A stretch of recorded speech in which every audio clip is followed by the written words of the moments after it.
Hi, good day. I'm going to talk with you about hyperlipidemia, which means having high cholesterol or fats in the blood. Most people with hyperlipidemia do not feel any symptoms, but over time it can cause blockage of blood vessels, which may lead to heart disease or stroke. That's why early control is very important. To help manage your cholesterol, here are some important things to remember. 1. Eat a healthy diet. Choose more fruits, vegetables, whole grains, fish, and lean meat. Limit fried foods, fatty meats, fast food, and sugary snacks. Number 2. Be physically active. Try to exercise for at least 30 minutes most days, such as walking, dancing, or light sports. Number 3. Maintain a healthy weight. Eating properly and staying active can help lower bad cholesterol. Number 4. Avoid smoking and limit alcohol, as this can worsen cholesterol levels. Number 5, if you are prescribed medication, take it exactly as instructed and do not stop without consulting your healthcare provider. Number 6, have regular checkups and blood tests to monitor your cholesterol levels. Remember, even though hyperlipidemia has no symptoms, healthy lifestyle choices can protect your heart. That's it. Thank you. Thank you. Hyperlipidemia types fall into two main categories.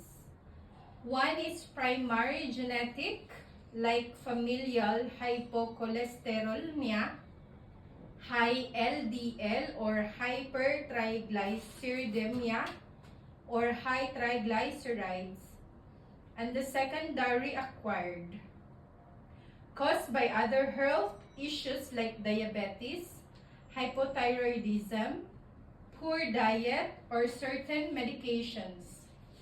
This condition increases risk for heart disease, stroke, and pancreatitis by elevating LDL. It is bad cholesterol. VLDL or triglycerides with specific genetic types, type 1 to 5, affecting different lipid pathways. The primary or familial types or genetic. These are inherited disorders affecting how your body processes fats.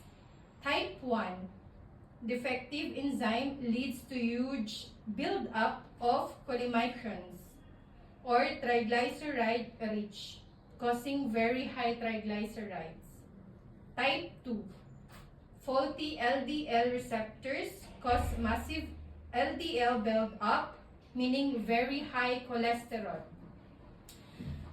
Type 11B, both LDL and VLDL levels are high.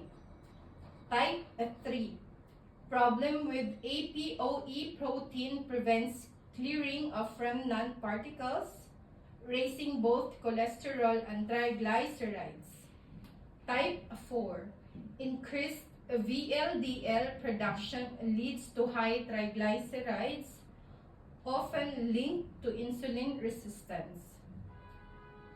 The secondary one, it's caused by other health problems or habits, unhealthy diet and lifestyle.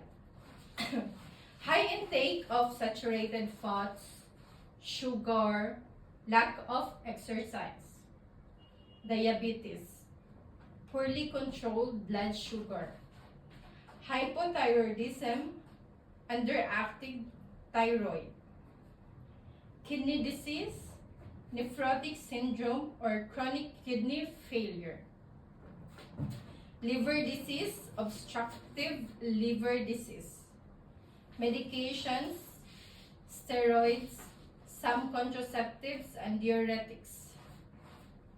By lipid type, hyperlipidemia can also describe which lipids are high.